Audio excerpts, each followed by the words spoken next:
Welcome to Academia Educational Classes. My name is Anandita Giri and I welcome you all.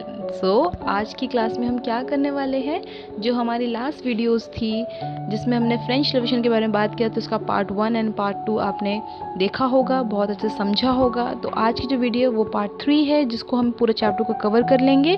और I request to those जो नए हैं हमारे channel में, please जाइए और हमारी पिछली वीडियोस देखिए, सो दैट आपको समझ में आए कि आज हम कहाँ से स्टार्ट करें, क्योंकि हिस्ट्री में सारे चैप्टर्स इंटरलिंक होते हैं। और अगर आपको अच्छे से समझना है पूरे चैप्टर का, तो आप पिछली वीडियो देखिए, आई होप आपको अच्छे से समझ में आएगा।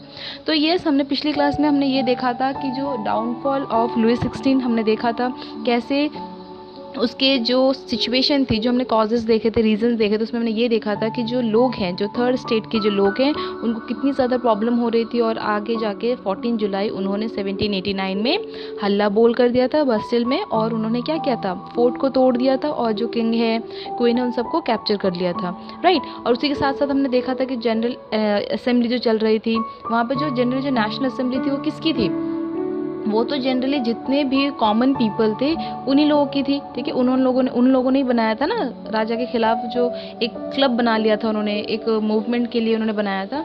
तो वहीं पे एक जैकोबिन क्लब भी बना था। जैकोबिन क्लब कहाँ बना था, जो हमने पढ़ा था पिछली क्लास में, कॉन्वेंट सेंट जैकोब में बना था, जो कि जनरली एक सेंट जैकोब के नाम से ही रखा गया था, जैकोबिन क्लब, ठीक है। वहाँ पे एक मैक्सिमिलियन मैक्सिमिलियन के बारे में हमने पढ़ा था, जो कि हेड बने थे। और जो मैक्सिमिलियन किसके, उनके जो लीड हेड बने थे वो, तो उनको कौन सपोर्ट कर रहा था, उनको थर्ड स्टेट सपोर्ट कर रहा था। और जनरली अगर हम देखें कि इसकी जो पार्टी थी, इस पार्टी में जनरली जो लो स्टेटस के जो लोग थे, जो देखिए इसमें भी जो थर्ड स्टेट है उसमें भी कुछ हाई थे कुछ लो थे, है ना। जो मिडिल क्लास से बुर्जुआजी लोग थे वो लोग तो थोड़ा सा वेल्दियर थे, लेकिन इसमें जो मैक्सिमियन की जो पार्टी थी उसमें ज़्यादातर जो एकदम लो क्लास है वो लोग थे, ठीक है। तो आज हम स्टार्ट करते हैं अपना rain of terror. I hope आपको समझ में आ गया, आपने रिकॉल कर लिया जो हमने पिछले क्लास में किया था ना। ये जो रेन ऑफ टेरर ना, यहाँ पे रेन का मतलब बारिश नहीं है, रेन का मतलब है जो एक टाइमलाइन, ठीक है, जो एक पीरियड है।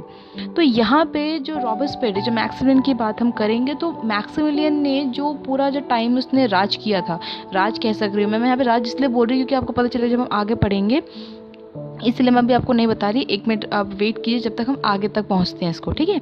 तो मैक्सिमिलियन ने जब राज किया था, उस पूरे टाइम को हमने रेन ऑफ टेरर कहा गया है। ना, टेरर का मतलब क्या होता है, टेरर का मतलब होता है डर। अब आप पूछेंगे डर क्यों, क्योंकि ये तो लोगों ने मिलकर लीडर बनाया था ना, तो मैंने शासन भी कहा था, है ना, इसीलिए, क्योंकि ये जो टाइम था ये था टेरर वाला। क्यों था, इसको पढ़ के समझेंगे। Robespierre was supporter of the leftist.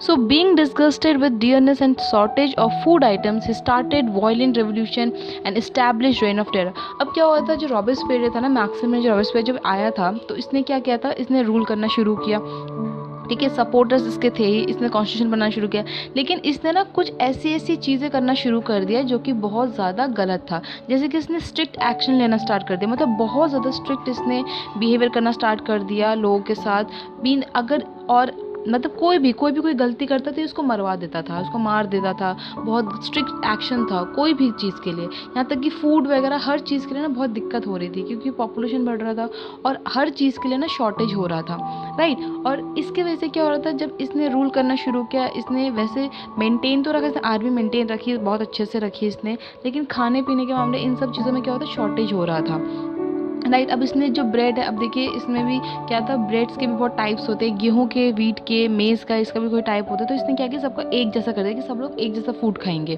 ताकि लोगों के अंदर एक इक्वालिटी रहे, इसने ये सोचा था। लेकिन इसके वजह से लोगों को बहुत ज़्यादा दिक्कत हो रही थी, ठीक है। लोगों को ये लग रहा था शायद ये बहुत ज़्यादा अत्याचार कर रहा है।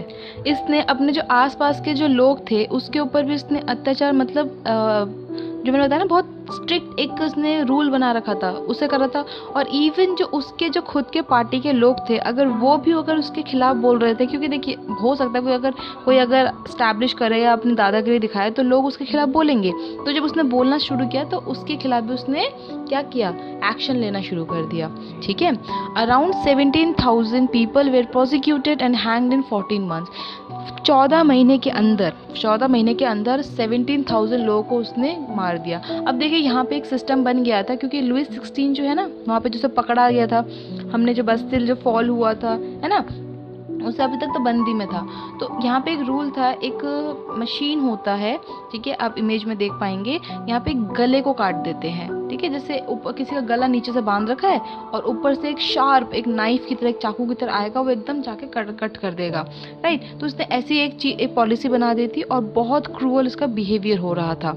Robespierre was foster of direct democracy, ठीक है, इसने डायरेक्ट डेमोक्रेसी का कॉन्सेप्ट तो बनाया, लेकिन इसे खुद ही नहीं पता कि ये कर क्या रहा है, ये अपने पैर में ना खुद ही कुल्हाड़ी मार रहा था। आप देखिए, election was conducted by guaranteeing right to vote to all persons above the age of 21 whether they possessed property और नॉट। अब इससे पहले जब इलेक्शन की बात करें, ये मैक्सिमिलियन के पहले क्या हो रहा था, जो इलेक्शन को जो राइट मिला था उसमें क्या था, 25 साल के ऊपर के जो लोग हैं वो लोग वोट दे सकते हैं, और वही लोग वोट दे सकते हैं जिनके पास प्रॉपर्टी है। लेकिन इसने ये चीज़ हटा दी, इसने बोला कि नहीं, 21 साल के ऊपर जो लोग होंगे उन्हीं को वही वोट दे सकते हैं, और यस, उनके पास प्रॉपर्टी हो या ना हो उससे कोई फ़र्क नहीं पड़ता। लेकिन यहाँ पे वुमेन इंक्लूड नहीं, याद रखिएगा, यहाँ पे वुमेन इंक्लूड नहीं है, यहाँ पे औरतों की बात नहीं की जा रही है, ठीक। On 17 September 1792 the newly elected assembly was Christian as convention and the power of king was withdrawn. अब क्या हुआ था, यहाँ पे एक कन्वेंशन वाला सिस्टम आ गया था। कन्वेंशन वाला सिस्टम क्या था, ये एक तरीका का रिपब्लिक टाइप ही था, जहाँ पे राजा का कोई रूल नहीं था, मतलब राजा नहीं था वहाँ पे, राजा के पास कोई इलेक्शन वो नहीं है, पावर नहीं है। यहाँ पे जो इलेक्शन से जो बनेगा असेंबली से, उसी के वजह से रूल होगा, ठीक है। ये बहुत इंपॉर्टेंट है कन्वेंशन वाला जो टाइप, जो पावर है। कन्वेंशन एक जैसे रिपब्लिक होता है, डेमोक्रेसी होता है, वैसे ही था। Louis XVI was prosecuted in the charge of treason and hanged on 21 जनवरी 1793। तो लुइस 16, अब जो ये सारे जो चीज़ें बन गई थी, लुइस 16 को अभी तक तो उसने क्या किया था, जेल में था वो अभी तक, तो उसके खिलाफ बात हुई, उसके बाद चार्जशीट डायल हुई, मतलब कोर्ट में उसके खिलाफ चार्जिंग चले, तो उसके अगेंस्ट उसको बहुत से सबूत मिले और उसको हैंग कर दिया गया, मतलब उसको मार दिया गया। कब? 21 जनवरी 1793 में। और उसके कुछ दिन बाद Mary Antoinette was also hang later on. उसके बाद लुइस के बाद उसकी जो वाइफ है उसको भी मार दिया, उसको भी हैंग कर दिया गया, ठीक है। Till October 1993, the reign of terror established by Robespierre was at its zenith। मतलब अब इतने टाइम तक, मतलब अक्टूबर 1993 तक, यहाँ पे जो डेट है वो थोड़ा सा गलत है, यहाँ पे 1793 होना चाहिए, ठीक है। आपकी बुक में दे रखा है 1993, लेकिन ये होना चाहिए 1793, ठीक। The rain of terror establish bye Robespierre was at its zenith, मतलब एकदम टॉप पे था उसका जो टेरर था ना, मतलब उसका जो चल रहा था, जो उसका जो लड़ाई झगड़ा या फिर जो उसका जो एक आतंक चल रहा था ना लोगों के अंदर, वो चला एकदम हाई स्पीड पे था। The convention declare French as the only national language. अब क्या हो गया था, कन्वेंशन ने ये डिक्लेयर कर दिया कि जो फ्रेंच है वो ओनली लैंग्वेज है। मतलब पहले तो बहुत सारे लैंग्वेज यूज़ किया जाते थे, लेकिन अब फ्रेंच को ही बना दिया national language. Rules were compiled, the tradition of sending slaves to colonies and the tradition of primogeniture system in which eldest son receive all the properties when his father dies were abolished. अब क्या हुआ था, generally अब मैंने बात भी की थी कि स्लेव का बिजनेस होता था, है ना, कॉलोनी में बेची जाती थी। अब क्या, ये स्लेव जो है ये ना बंद हो गया था, इसको बंद करवा दिया गया था। लेकिन यहाँ पे मैक्सिमिलियन ने भी इस चीज़ को हटाया, लेकिन आगे जाके नेपोलियन आएगा ना, इसको स्टार्ट कर देगा, एबॉलिश कर, उसको रीओपन कर देगा, मतलब रीएस्टैब्लिश कर देगा स्लेव सिस्टम को। तो ये जो स्लेव को जो भेजा जाता है इधर, इन सबको बंद करवा दिया गया, ठीक है। इसने बंद कर दिया कि नहीं, स्लेव की ज़रूरत नहीं है, ऐसे नहीं बेच सकते। देखिए कुछ काम तो इसने अच्छे किए थे, लेकिन कुछ काम इसने बहुत ख़राब भी किए थे। अब जो प्रिमोनिचियर था, गेनिचियर क्या होता है, जहाँ पे जैसे कोई भी, मतलब कोई भी प्रॉपर्टी है किसी इंसान की, तो उसके मरने के बाद उसका जो बड़ा बेटा है उसी को सारी प्रॉपर्टी मिलेगी। तो ये वाला सिस्टम भी हटा दिया गया था। न्यू नेशनल कैलेंडर 22 सितंबर 1792 केम इनटू फोर्स, और नया कैलेंडर आ गया था, ठीक है, मतलब नई तरीके से सब कुछ शुरुआत हो रहा था। All these were established by Robespierre as a token of dignity and excellence of absolute power। अब क्या हो रहा था, जैसे ये सारी चीज़ें किसने करवाई थी, रॉबेस्पियर ने करवाई थी, मैक्सिमिलियन ने करवाई थी, but all this prove just temporary. लेकिन ये सारी चीज़ें काफ़ी कम टाइम तक था, क्योंकि देखिए जब वो आया था तब लोगों ने सोचा हाँ ये बहुत कुछ करेगा, इसने ही बहुत कुछ किया। लेकिन वो कहते हैं ना, जब पावर मिल जाती है लोगों को, सत्ता मिल जाती है, लोग मतलब क्या हो जाता है, उनके अंदर अलग चीज़ें आने स्टार्ट हो जाती है, मतलब उनका लालच बढ़ जाता है, उनके अंदर पावर की लालसा बढ़ जाती है।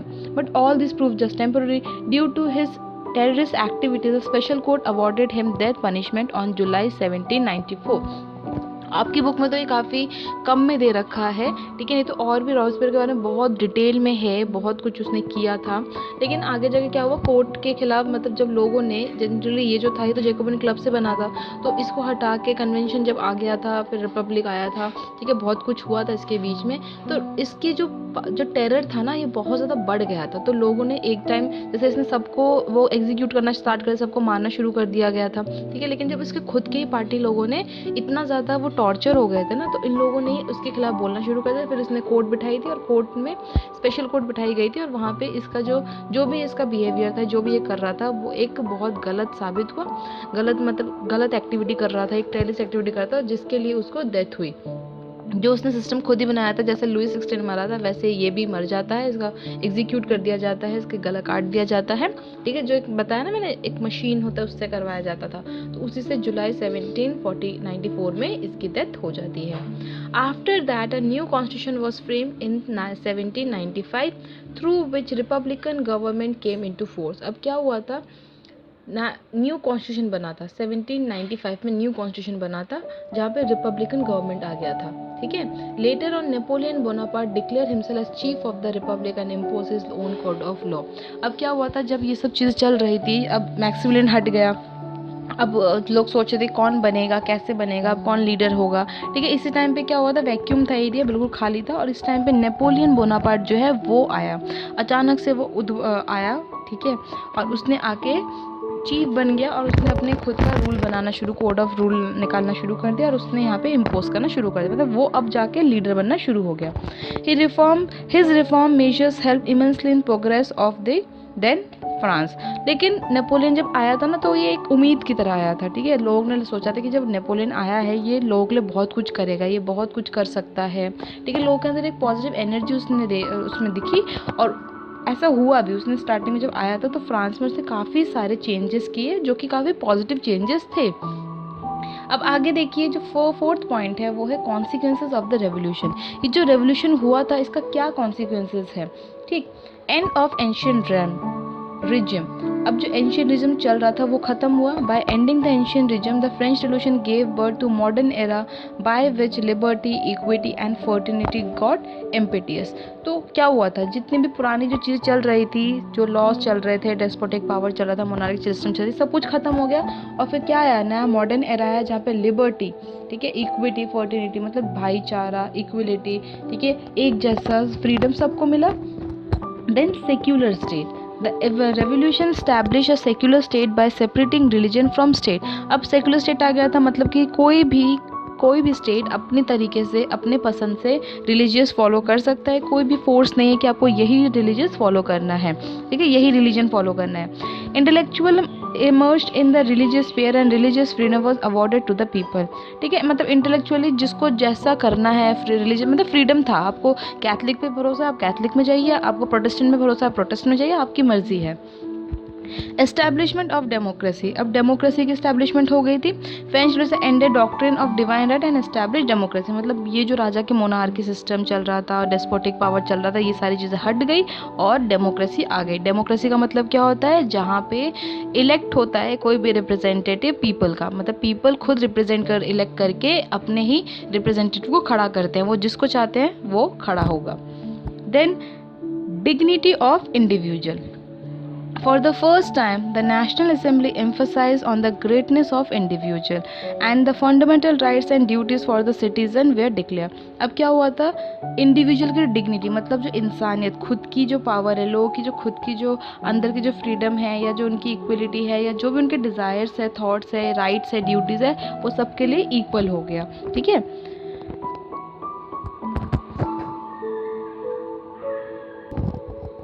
Then beginning of socialism. Socialism क्या होता है, the French revolution provided strength to the socialist attitude to, मतलब जो सोसाइटी में क्या चल रहा है और सही चल रहा है नहीं चल रहा है, क्या वो इंसान के अच्छे के लिए चल रहा है नहीं चल रहा है, ठीक है, क्या लोगों को उससे फ़ायदा है या नहीं, सोसाइटी में जो भी हो रहा है उससे जो मैन काइंड है उनको फ़ायदा हो रहा है नहीं हो रहा है, ये इंपॉर्टेंट था। Jacobian safeguarded the rights of common people and favour the poor against the rich. अब जो जैकोबिन क्लब था, मैंने आपको बताया था, जो जैकोबिन क्लब था उसमें थर्ड स्टेट के जो लेबरर थे, जो नीचे जो बहुत गरीब थे, उन्हीं लोगों को वो मिला था, राइट मिला था, वही बने थे। तो जैकोबिन सेफगार्ड में क्या होता है, इसमें यही था, जो कॉमन पीपल जिनको कभी राइट नहीं मिलता था, जो नोबिलिटी है, जो एरिस्टोक्रेटिक है, इन्हीं को हर चीज़ों का सुविधा मिलता था, तो ये चीज़ हटी। जो कॉमन पीपल है उनको भी फेवर देखा गया, उनको भी कुछ ना कुछ इम्पोर्टेंस मिली। Their political rights were declared, और उनके जो पॉलिटिकल राइट थे वो भी डिक्लेयर हुए। तो ये सारी चीज़ें काफ़ी इंपॉर्टेंट है, राइट। अब देखिए growth in trade and commerce, अगर हम बात करें कि जो ट्रेड और कॉमर्स जो कि हमने देखा था कि कैसे डाउनफॉल हो गया था उसका, कहीं पे अच्छा सा बिजनेस नहीं हो रहा था, यूनिफॉर्मिलिटी नहीं थी, तो यहाँ पे क्या हुआ था, ये भी ग्रोथ करना स्टार्ट हुआ। As a consequences of the revolution guild system, provisional income tax and other economic sanctions were lifted from the merchants that led to the development of trade and commerce। हाँ, बहुत सारे जो फालतू के जो taxes थे, वो प्रोविजनल टैक्स हो गया, ठीक है, इनकम टैक्स, गाइल्स, जो भी सिस्टम थे, ये सारी चीज़ें नहीं कर पा रही थी ना, यही सारी चीज़ें मर्चेंट को नहीं व्यापार करने दे रही थी, तो ये सारी चीज़ें हटी। It was the reason that during 19th century France was next to England in the field of trade and commerce. और इसी वजह से क्या हुआ, जब ये सारी चीज़ें हट गई तो हम देख सकते हैं 19th सेंचुरी में आते आते जो फ्रांस था वो सेकेंड नंबर पर आता है, सबसे नंबर 1 पे आता है इंग्लैंड, और इंग्लैंड के बाद फ्रांस आता है सेकेंड नंबर पर ट्रेड एंड बिजनेस में, ठीक है, ट्रेडिंग एंड कॉमर्स में सबसे नंबर दूसरे पे आता है वो। Then abolition of slavery, abolition हटा दिया था, ठीक है, जो स्लेवरी सिस्टम ये हटा दिया था, हम बाद में पढ़ेंगे, जब नेपोलियन के बारे में हम दोबारा पढ़ेंगे, आगे आएगा वो, तो हम देखेंगे कैसे नेपोलियन ने इसको रीएस्टैब्लिश किया। देखिए नेपोलियन के बारे में मैंने यहाँ पे ज़्यादा बातें नहीं की क्योंकि यहाँ पे बहुत कम में है, हम आगे डिटेल में इसको पढ़ेंगे कि जब नेपोलियन आया था तो सब बहुत उसने पॉजिटिव थॉट्स तो दिए, बहुत नेगेटिव पॉजिटिव वाइब्स भी उसने दिए, लेकिन कैसे धीरे धीरे इसने भी कैसे डेमोक्रेसी को हटा के डेस्पोटिक पावर करना चाहा, ये हम देखेंगे, ठीक है। तो यहाँ पे एबोलिशन ऑफ स्लेवरी, जो स्लेवरी सिस्टम था उसको हटा दिया गया। Revolution abolished slavery in 1794 the convention pass the slave emancipation law, तो later on it was abolish by Napoleon. ये बना था, कन्वेंशन ने पास किया था कि हाँ ये स्लेव जो है ये सिस्टम ठीक है, लेकिन बाद में जाके इसको एबॉलिश हटा दिया गया। In 1884 slavery was eradicated finally from the French colonies, और 1884 में जाके देखिए 1884 में जाके फाइनली जो स्लेवरी सिस्टम था ख़त्म हुआ। ये इम्पॉर्टेंट है, आपको पूछ सकते हैं कि कौन से ईयर में जो स्लेवरी सिस्टम है एकदम फ्रेंच कॉलोनी से हट गया था, ख़त्म हो गया था, वो था 1884। अब देखिए दूसरा point, responsibility of education upon the government. अब जो एजुकेशन थी, देखिए मैंने आपको बताया कि एजुकेशन की बहुत ज़्यादा इम्पोर्टेंस थी, एजुकेशन से ही इतना कुछ हो सकता है, रेवोल्यूशन हुआ, ठीक है, लोगों में समझ आई कि चर्च में क्या हो रहा है, सही हो रहा है गलत हो रहा है, सोसाइटी में सही हो रहा है गलत हो रहा है, हम पता कर सकते हैं। Till date education was confirm to churches, now this accountability was shifted to the government. As a consequence of this Paris university and many education institute and research centres were open in France. अब education की जब importance बढ़ी, जब लोगों को पता चला कि हाँ एजुकेशन कितनी इंपॉर्टेंट है, तो फ्रांस में हम देख सकते हैं बाद में जाके बहुत सारे एजुकेशनल इंस्टीट्यूशंस बने, बहुत सारे रिसर्च सेंटर्स बने, यूनिवर्सिटीज़ बनी, ठीक है, हायर स्टडीज़ के लिए फिलोसोफर्स वगैरह तो थे ही, उन लोगों ने ही मोटिवेट किया था, तो ये सब चीज़ें भी फ्लरिश होती गई। National calendar, a new national calendar was implemented in France. नया कैलेंडर बना, सब कुछ नए से शुरुआत हुई। The calendar was divided into 12 months on the basis of seasons and they were named after Brumaire, Thermidor etcetera. तो नए कैलेंडर बने। आज जो हम कैलेंडर फॉलो करते हैं, क्या आपको पता है कौन सा कैलेंडर हम फॉलो करते हैं या कहाँ से आया है ये, इसके बारे में भी एक बार बात करेंगे हम, ठीक है। अगर कोई जानता हो इसके बारे में तो कमेंट करके हमें बता सकता है, ठीक है, देखूंगी किसको इतनी नॉलेज है। तो कैलेंडर जो बना वो 12 मंथ्स का बना, उस सीजन के हिसाब से बना, ठीक है। अब देखिए हमने इतनी बात की, तो यहाँ पे हमने गरीब की बात की, यहाँ पे हमने अमीर की बात की, सब कुछ बात की, स्लेव की बात की, लेकिन हमने अभी तक वुमेन की बात नहीं की, है ना। मैंने एक बार आपसे बात की थी जब हम इलेक्शन की बात कर रहे थे, तो वुमेन को वोटिंग राइट नहीं था, है ना। तो यहाँ पे इसके साथ साथ लेकिन पूरे फ्रेंच रिवॉल्यूशन में ऐसा नहीं है कि वुमेन जो थी वो थी ही नहीं, वो किसी रिवॉल्यूशन में पार्टी नहीं लिए, ऐसा गलत है। वुमेन भी थी, जो कि हम अभी देखते हैं। देखिए वुमेन जो मूवमेंट्स थे, the women of France had also participate in the French revolution with a view to beginning about a change in the French society. जो वुमेन था, देखिए वुमेन को जनरली कंसिडर किया जाता था हाउस होल्ड आइटम की तरह, ठीक है, कि वो घर के काम के लिए है, चार दीवारी के अंदर वो रहेगी, बच्चा करना, ठीक है, बच्चों के साथ रहना, बच्चा पालना, घर का सारा काम करना, ठीक है, स्विंग कुकिंग, ये सारा काम इनको कंसिडर किया जाता था। लेकिन ऐसे और भी बहुत सारे वुमेन थी जिन्होंने पार्टिसिपेट किया था रेवोल्यूशन में। They had establish an organisation the society of revolutionary and republican women. ऐसे काफ़ी ज़्यादा लड़कियां थी जिन्होंने अपने ऑर्गेनाइजेशन खुद बनाए थे, जिनको पता था कि कोई उनके लिए नहीं बात करता है तो उन्हें खुद ही करना पड़ेगा, है ना। मैंने पहले ही बताया कि अगर कोई आपके लिए नहीं करेगा, आपको आपकी आवाज़ बन के आगे बढ़ना पड़ेगा, आपके राइट्स के लिए लड़ना पड़ेगा। Olympe de Gouges, a leader, had played very important role in the organisation, ठीक है, ये एक नाम है बहुत इंपॉर्टेंट लीडर का, ओलंपे the ग्रॉग्स। Under her leadership, demand of political rights for women as equivalent to the men was accepted, but they were not guaranteed political rights in the beginning. अब इनकी लीडरशिप में जो इनकी ऑर्गेनाइजेशन थी, वहाँ से ये बात की गई कि जैसे लड़कों को हर इक्वलिटी में एक्सेप्ट किया जाता है, वैसे लड़कियों को मिलना चाहिए, उनको भी पॉलिटिकल राइट मिलना चाहिए, उन्हें भी सोसाइटी में एक दर्जा मिलना चाहिए, ठीक है। The French revolution taught a lesson of awaking by which later on the women movement continue till a long time. अब हम देख सकते हैं जो फ्रेंच रेवोल्यूशन है, ये पहला मूवमेंट था जहाँ पे औरतों ने बढ़ चढ़ के पार्टिसिपेट किया था, अपने राइट्स के लिए बोलना शुरू किया था, और आगे भी हम लंबे समय तक देखते हैं कि बहुत सारी जगह वुमेन्स की लड़ाई थी। अफ्रीका में देखिए, इंडिया में देखिए, बहुत जगह देखिए, हर जगह वुमेन्स की तो लड़ाई थी ही थी, हम हिस्ट्री में देख सकते हैं, ठीक है। तो फ्रेंच को एक बहुत इंपॉर्टेंट माना जाता है, फ्रेंच रेवोल्यूशन को बहुत इंपॉर्टेंट, क्योंकि फर्स्ट तो अमेरिकन रेवोल्यूशन था ही था, उसके बाद फ्रेंच में काफ़ी ज़्यादा, अमेरिका से ज़्यादा फ्रेंच में मेरे ख्याल से बहुत ज़्यादा एकदम हाई पिक पे जाके ये सारी चीज़ें हुई थी और वर्ल्ड वाइड में फेमस हुई थी ये चीज़, ठीक है। And as a result of that French women got the right to franchise in 1946, और बहुत लंबे टाइम के बाद फ्रेंच वुमेन को राइट मिला था, फ्रेंचेस का राइट टू वोट का 1946 में, ठीक है। चलिए अब देखिए effect of revolution on other countries. अब ये जो फ्रेंच रेवोल्यूशन हुआ था, इसका बाकी कंट्रीज़ में क्या क्या असर हुआ था। The effect of French revolution influence not only France but other countries of Europe too. सिर्फ फ्रांस में ही नहीं बल्कि और भी जितने भी जगह है यूरोपियन कंट्रीज़, वहाँ पे भी उनका इफेक्ट देखा जा सकता है। The people of Italy and Germany and other countries welcome Napoleon as a harbinger of revolution when making reform in France he reach there in course of his victory campaign. अब हम देख सकते हैं जो इटली और Germany के जो लोग थे, उन्होंने नेपोलियन को काफ़ी अच्छे से, और भी अदर कंट्री से, उन्होंने नेपोलियन को बहुत ग्रेटेडली, बहुत अच्छे से उसको लिया था, ठीक है। उसने बहुत सारे रिफॉर्म्स लाए था ना, नेपोलियन बहुत अच्छे फॉर्म में आया था, तो लोगों ने बहुत अच्छा उसको कंसिडर किया था। He gave lesson of nationalism to the people of those countries. अब नेपोलियन को लोग ले जाते थे अपने कंट्री में और वहाँ जाके लीडर की तरह वो लेक्चर देता था, भाषण देता था वो, ठीक है, नेशनलिज्म के ऊपर बात करता था वो। अब आगे देखिए इफेक्ट ऑन इटली। इटली में क्या हुआ था, that time Italy was divided into 2 different groups. अब उस टाइम पे इटली जो था वो डिफरेंट ग्रुप्स में बटा हुआ था, मतलब छोटे छोटे ग्रुप्स से अलग अलग। After the French revolution Napoleon gather his troops in the different parts of Italy and made preparation for war and organise Italy state. अब क्या हुआ था, ये अच्छाई का मुखौटा पहन के पीछे बहुत कुछ कर रहा था नेपोलियन। फ्रेंच रेवोल्यूशन के बाद नेपोलियन ने क्या किया, ट्रूप्स जो भी वेपन्स है उन सबको उसने डिफरेंट पार्ट, मतलब इटली से डिफरेंट जो ट्रूप्स हैं, महंगे महंगे ट्रूप्स वगैरह उसने खरीदे, उसने सबको इकट्ठा किया और उसने वॉर के लिए लड़ाई शुरू किया, ठीक है। वॉर के लिए उसने तैयारी शुरू की।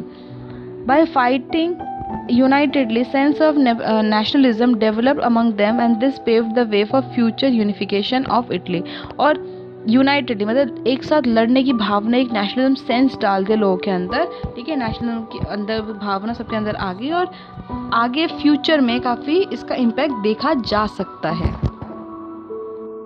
अब देखिए इफेक्ट ऑन जर्मनी, जर्मनी में इसका क्या इफेक्ट पड़ा था। That time German was also divided in 300 small states that were condensed into 38 states by the effort of Napoleon. अब क्या हुआ था, 300 स्मॉल स्टेट्स थे जर्मन में उस टाइम पे, ठीक है, और इसमें नेपोलियन ने क्या किया था, इस 300 स्मॉल स्टेट को 38 स्टेट्स में कन्वर्ट किया था, ठीक है, मतलब छोटे छोटे ज़्यादा चीज़ें थे उसने ज्वाइंट करके सबको 38 में कन्वर्ट कर दिया था। Germans followed the spirit of the French revolution. अब जो जर्मन जो थे वो भी फ्रेंच की जो स्पिरिट है, रेवोल्यूशन की जो स्पिरिट है उसको फॉलो कर रहा था। क्या था, लिबर्टी, इक्विटी एंड फर्टिनिटी, ठीक है, इसके बारे में हमने बहुत बार बात की है। लिबर्टी, इक्विटी, फर्टिनिटी, भाईचारा, जो सामान्यता है, सारे जो एक जैसे हैं, लिबरल हैं, इनके बारे में हमने बहुत बड़ी डिटेल में बात की। तो फ्रेंच रेवोल्यूशन का यही मोटो था और जर्मन भी इसी को फॉलो कर रहा था। And later on the unification of Germany receive strength through it. और आगे जाके हम देखते हैं कि जर्मनी, इनके अंदर भी एक बहुत इम्पॉर्टेंट एक स्ट्रेंथ आ जाती है यूनिफिकेशन के ऊपर, ठीक है। अब देखिए इफेक्ट ऑन पोलैंड। पोलैंड में क्या इफेक्ट पड़ा था, Napoleon the four runner of French revolution infused restlessness for independence in Poland. Earlier it was divided among Russia, Prussia and Austria. आपको पता है रशिया, ऑस्ट्रिया, प्रूशिया इसने अटैक किया था ना, इसने अटैक किया था, लेकिन जनरल असेंबली ने क्या किया था, जब लोगों ने उसके ऊपर खिलाफ लड़े थे, वो उनके ऊपर जब बोला था, जो थर्ड स्टेट के लोग थे उन्होंने उसके ऊपर रिवोल्ट किया था और वो जीत गए थे। तो यहाँ पे हम देख सकते हैं कि जो पोलैंड है यहाँ पे इनका भी, इसका भी इफेक्ट था। ये लोग इसी से यहीं पे आसपास थे, ठीक है, डिवाइड हो रखे थे ये सारे, और यहाँ पे भी नेपोलियन काफ़ी ज़्यादा इम्पोर्टेंट था। दो Poland did not gate independence quickly, लेकिन पोलैंड में इतनी जल्दी इंडिपेंडेंस नहीं मिली थी क्योंकि यहाँ पे रशिया, प्रूशिया और ऑस्ट्रिया ये सारी चीज़ें थी यहाँ पे, but nationalism was transfuse among them through the French revolution. लेकिन उनके अंदर भी जो देशभक्ति की जो नेशनलिज्म जो थी, ठीक है, जो उम्मीद थी, वो सब भी फ्रेंच रेवोल्यूशन के बाद इन सब के अंदर भी आ गई थी। As a result of a long-term effort, an independent state of Poland could be established after the Second World War. तो सेकेंड वर्ल्ड वॉर के बाद में लोगों के अंदर ये चीज़ आ गई थी, ठीक है, उसके बाद उनको इंडिपेंडेंट स्टेट मिल गया था। थोड़ा टाइम लगा था पोलैंड को, लेकिन उन्हें मिल गया था। Now effect of England. England में क्या पड़ा था, England was also influenced by victory campaign of Napoleon but later on became the reason of its downfall. Starting में भी नेपोलियन का जो पॉजिटिव जो वो था, वाइब्स था, वो हर जगह जा तो रहा था, ठीक है, और यहाँ पे भी विक्ट्री कैंपेन नेपोलियन में बहुत ज़्यादा इन्फ्लुएंस हुए थे, लेकिन बाद में यही रीज़न बना था उनके डाउनफॉल का, ठीक है। जब हम इंग्लैंड के बारे में बात करेंगे ना, इसको हम डिटेल में देखेंगे। वैसे देखिए यहाँ पे क्या लिख रखा है, Nevertheless, the influence of the revolution appeared in England to a great extent. बहुत ज़्यादा फॉर्म में पड़ा था। The people of England started rising voice against feudalism. England में feudalism सिस्टम चल रहा था, ठीक है, राजा की सत्ता चल रही थी, जमींदारी सिस्टम टाइप चल रही थी वहाँ पे भी, तो वहाँ पे लोगों ने अपनी आवाज़ उठानी शुरू कर दी। As a result in 1832 parliament reforms act was passed in England by which power of landlords was abolished and many ways were open for reform in favour of the people of England. क्या हुआ था, 1832 में एक act बना था, reform act बना था, parliament reform act, जो कि पास हुआ था इंग्लैंड में, और उसमें ये था कि जो जितने भी लैंडलॉर्ड्स के जो पावर है ना, उसको एबॉलिश कर दिया जाए, क्योंकि लैंडलॉर्ड बहुत ज़्यादा क्या करते, अत्याचार कर रहे थे, ठीक है, जो गरीब थे वो गरीब हुए जा रहे थे, फसल ठीक से हो नहीं रही थी, लेकिन वो लोग टैक्स उधर लगाए जा रहे थे, पहले क्रॉप्स में था, फिर बाद में लैंड पे लग गया था, ठीक है, तो लोग ठीक से नहीं दे पा रहे थे, और लोग अपने घर चलाने के लिए लोग क्या करते, जिनके पास उनके पास जो ज़मीन होती थी वो जाके लैंडलॉर्ड को गिरवी रखते थे, मॉर्गेज रखते थे, और इतने बहुत हाई इंटरेस्ट पे, लेकिन वो पैसा ही नहीं दे पाते थे, इंटरेस्ट इतना ज़्यादा बढ़ जाता, तो फिर उनकी ज़मीन उनके हाथ से निकल जाती थी। तो ये सारी चीज़ चल रही थी, तो ये 1832 में जाके ये चीज़ ख़त्म हुई। And many ways were open for reform in favour of the people of England. अब और भी बहुत सारे रिफॉर्म हुए थे इंग्लैंड में, और भी काफ़ी ज़्यादा फ्रेंच रेवोल्यूशन को देख के और भी बहुत कुछ उसमें लोग इंस्पायर हुए थे। The revolution provided immense contribution in the development of the industrial revolution in England. और इसी रेवोल्यूशन की वजह से डेवलपमेंट भी, तो मतलब इंडस्ट्रियल रेवोल्यूशन भी हुआ। अब देखिए इंडस्ट्रियल रेवोल्यूशन क्यों हुआ था, ये तो फ्रेंच रेवोल्यूशन था, एक दिन हम इंडस्ट्रियल रेवोल्यूशन के ऊपर ही बात करेंगे, जहाँ पे इंडस्ट्री आई तो थी, जनरली इंडस्ट्री आने के बाद काफ़ी डेवलपमेंट हुआ था कंट्री में, लोग बहुत ज़्यादा अच्छे अच्छे जॉब मिल रहे थे, ठीक है, बहुत चीज़ें जैसे इंडस्ट्रियल रेवोल्यूशन आने के वजह से ही प्रिंटिंग प्रेस आया था, बुक्स छपने शुरू हो गए थे, बुक्स लिखने लोग लग गए थे, ठीक है, ये सब चीज़ें थी। लेकिन इसका ड्रॉबैक भी था, इसके नेगेटिव कॉन्सिक्वेंसेस भी थे जो लोगों को फेस करना पड़ रहा था, तो इसी के लिए रेवोल्यूशन भी हुआ था, ठीक है।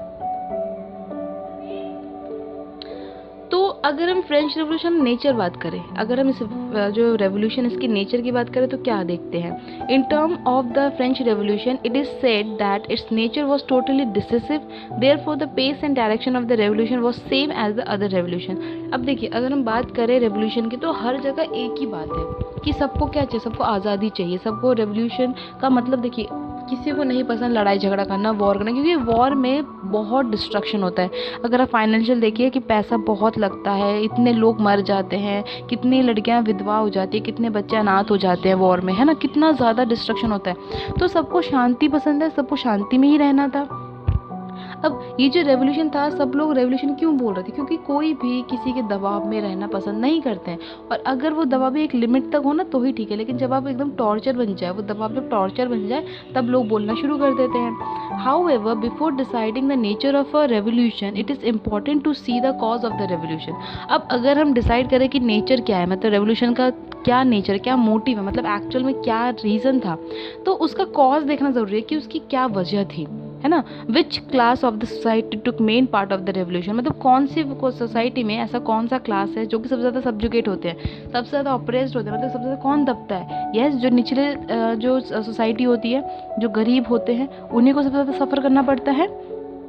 And which class of society receive maximum advantage, मतलब कौन सी क्लास को रेवोल्यूशन में सबसे ज़्यादा पार्ट उन्होंने लिया होता है, और कौन से ज़्यादा सोसाइटी, मतलब सोसाइटी में कौन सी क्लास सबसे ज़्यादा मैक्सिमम एडवांटेज मिलता है। हमने देखा है, अभी हमने देखा है कि जो फर्स्ट क्लास और सेकंड क्लास, जो फर्स्ट स्टेट सेकंड स्टेट, उनको सारी एडवांटेज मिलती है, उन्हें सब कुछ मिलता है, लेकिन जो थर्ड स्टेट है उनको कुछ नहीं मिलता है। अब जो फर्स्ट स्टेट और जो सेकेंड स्टेट है, उनमें जो ज़्यादा लोग क्वांटिटी में ज़्यादा होते हैं, कम होते हैं, क्योंकि जो अमीर है वो बहुत कम है और वो सब लेके बैठे हैं, और जो गरीब है वो बहुत ज़्यादा है, बहुत ज़्यादा लोग हैं, उन्हीं को ज़्यादा सफ़र करना पड़ता है। और देखा जाए तो जितने रेवोल्यूशन होते हैं, यही लोग सबसे ज़्यादा पार्टिसिपेट करते हैं, क्योंकि प्रॉब्लम्स इन्हीं की हैं, तो सोल्यूशन भी इन्हीं को ढूंढना है। Many historians had told that the French Revolution of 1789 was a bourgeoisie middle class revolution, और बहुत सारे रेवोल्यूशन हिस्टोरियंस ये भी मानते हैं कि जो फ्रेंच रेवोल्यूशन हुआ था 1789 में, इसमें सबसे ज़्यादा किसने पार्टिसिपेट किया था, बुर्जुआजी ने, है ना, मिडिल क्लास लोगों ने।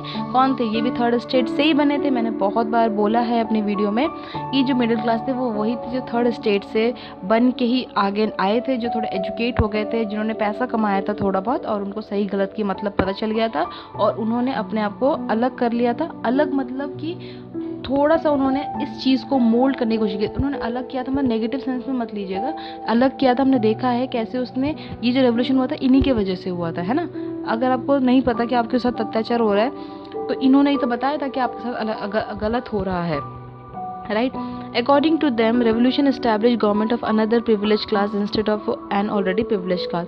तो इस रेवोल्यूशन की वजह से क्या हुआ था, गवर्नमेंट को ये मजबूर करने में मजबूर किया था कि भाई सिर्फ एक ही क्लास नहीं है, इसके साथ और भी बहुत सारी क्लास है जो आपकी सोसाइटी में रह रही है, और आपको सिर्फ इसी के साथ नहीं, आपको उनके साथ भी अन्याय कह रही हूँ, सॉरी, आपको ठीक बिहेवियर करना है, सबको इक्वली आपको ट्रीट करना है। ऐसा नहीं है कि वो पैसे वाला है तो आप उससे ज़्यादा अच्छे से ट्रीट करोगे, उसको सारी सुख सुविधा दोगे, पढ़ने का अधिकार भी उन्हीं के पास होगा, लिखने का, घूमने का, हर चीज़ का, लेकिन हमें नहीं होगा, हम गरीब है। तो ये चीज़ गलत थी, और यही सारी चीज़ें थी, रेवोल्यूशन का मेन रीज़न था, ठीक है। There was no dearth of capital among the middle class of France. ठीक, they often used to give loan to the government but they had no participation in power. अब क्या है, generally वो loan तो देते थे, मतलब बहुत लोग ऐसे भी थे जो साइड देते थे, पैसे देते थे, हेल्प करते थे, लेकिन डायरेक्टली उन्होंने पार्टिसिपेट नहीं किया था। However there were many causes of the French revolution but the discontentment among the middle class and arousing public consciousness by them made the revolution inevitable. अब और भी बहुत सारे रीज़न थे, बहुत सारे कॉजेज थे, लेकिन हाँ, जो मिडिल क्लास ने पीपल ने, बुर्जुआजी पीपल ने, या फिर जो बाकी जो लोग थे, उन्होंने जो कोशिश की थी, है ना, जो उन्होंने कोशिश की थी इस रेवोल्यूशन में, उनका बहुत इम्पोर्टेंट रोल है। From 1789 to 1815 the authority of power remained in the hands of middle class. तो 1789 से लेके 1815 तक जो पूरी पावर थी वो किसके हाथ में थी? वो मिडिल क्लास के हाथ में थी. This was the reason that the Jacobin group had done temporary effort for administrating political and economic rights to the proletarian group. जो जैकोबिन ग्रुप की हम बात कर सकते हैं, जो इनका क्लब था, इन्होंने ही मौका दिया था इन मिडिल क्लास लोगों को कि कुछ टाइम तक ये सारी जो पावर है, ठीक है, ये सारी पावर इनको जीने के लिए, मतलब ये सारी पावर इनके हाथ में, क्योंकि कभी भी इनके हाथ में कभी कोई पावर आई नहीं है. हम देखेंगे आगे कैसे जब नेपोलियन इन सब चीज़ों में आता है कैसे ये सारी पावर दोबारा से एक हाई लेवल के पास चली जाती है, ठीक है. लेकिन यहाँ तक हमें फ्रेंच रेवोल्यूशन में यही समझना है कि अभी तक मिडिल क्लास को ये सारी पावर मिल रखी थी, जो कि जैकोबिन ग्रुप की वजह से भी पॉसिबल हुआ था. On the basis of the facts, the view of the historian that the nature of the French Revolution was middle class seem factual. अब क्या हुआ था, अगर हम बात करें फैक्ट्स की, तो हिस्टोरियंस ये कहते हैं कि जो फ्रेंच रेवोल्यूशन का जो नेचर है वो मिडिल क्लास के लिए था, ठीक है. सीम फैक्चुअल, यही थी importancy. Because the bourgeoisie was the remarkable cause of the revolution. जो बुर्जुआजी थे यही थे इंपॉर्टेंट रेवोल्यूशन के लिए. They headed the revolution as well and they got the maximum advantages, ठीक है. तो उन्हीं ने रेवोल्यूशन किया था और सबसे ज़्यादा एडवांटेजेस भी किसको मिला था? इन्हीं को मिला था, ठीक है. क्योंकि पहले इनको मिला है लेकिन पहले इनको नहीं मिल रहा था, ठीक है. स्टार्ट इनकी रेवोल्यूशन क्यों इन्होंने किया था? क्योंकि इनको नहीं मिल रहा था और जितने भी मैक्सिमम एडवांटेज वो अपर क्लास को मिल रहा था और उनको कुछ भी नहीं मिल रहा था. इसी वजह से, इस एडवांटेजेस की वजह से या फिर सुख सुविधा के लिए ही तो उन्होंने रेवोल्यूशन किया था. इसीलिए मिडिल क्लास की और बुर्जुआजी क्लास जो दोनों सेम है, इनको ही सबसे ज़्यादा पावर मिला था. तो अगर हम कंक्लूसिव देखें, कंक्लूजन देखें, conclusively French revolution of 1789 initiated such an era in France in which foundation of liberty, equity and fraternity was laid down and human rights was protected. तो हमने यही देखा कि फ्रेंच रेवोल्यूशन जो 1789 में हुआ था, ठीक है, जो लोगों ने किया था अपनी सारी किसके लिए? लिबर्टी के लिए, इक्विटी के लिए, फर्टिनिटी के लिए. यही इनका फाउंडेशन था, यही मेन इनके एम थे और ह्यूमन राइट्स की वजह से, ताकि ह्यूमन सब प्रोटेक्ट रहे. At the same time, the other European countries were also influenced by these thoughts and a chain of reform of new age started there also. और हम ये भी देखते हैं कि कैसे ये रेवोल्यूशन ने सिर्फ अपने ही कंट्री में नहीं बल्कि और भी जो अदर कंट्रीज़ थे, यूरोपियन कंट्रीज़ थे, कैसे उन लोगों को इन्फ्लुएंस किया, कैसे उनको थॉट्स दिए, कैसे उनको एक रिफॉर्म एक्ट दिया, एक नेशनलिज्म उनके अंदर जगाया और कैसे धीरे धीरे हर जगह, हर कंट्रीज़ में लोगों ने अपने खिलाफ, अपने लिए बोलना शुरू किया. जो भी उनके अत्याचार हो रहा है उनके खिलाफ बोलना शुरू किया. और ऐसे ही धीरे धीरे हम और भी आगे बहुत सारे रेवोल्यूशंस पढ़ेंगे. तो आज की जो हमारी वीडियो यहीं पे एंड हो जाती है. जो हमारा चैप्टर जो फ्रेंच रेवोल्यूशन है वो एंड हुआ. आई होप आप सभी को ये चैप्टर बहुत अच्छे से समझ में आया हो. और अगर नहीं आया, अगर कोई भी आपको डाउट है तो आप प्लीज़ कमेंट करके पूछ सकते हैं. और येस, अगर आपको ये वीडियो बहुत अच्छा लगा तो प्लीज़ लाइक कीजिएगा, शेयर कीजिएगा एंड प्लीज़ सब्सक्राइब कीजिएगा और बने रहिए हमारे चैनल के साथ. सो मिलते हैं नेक्स्ट वीडियो में. Thank you for today session.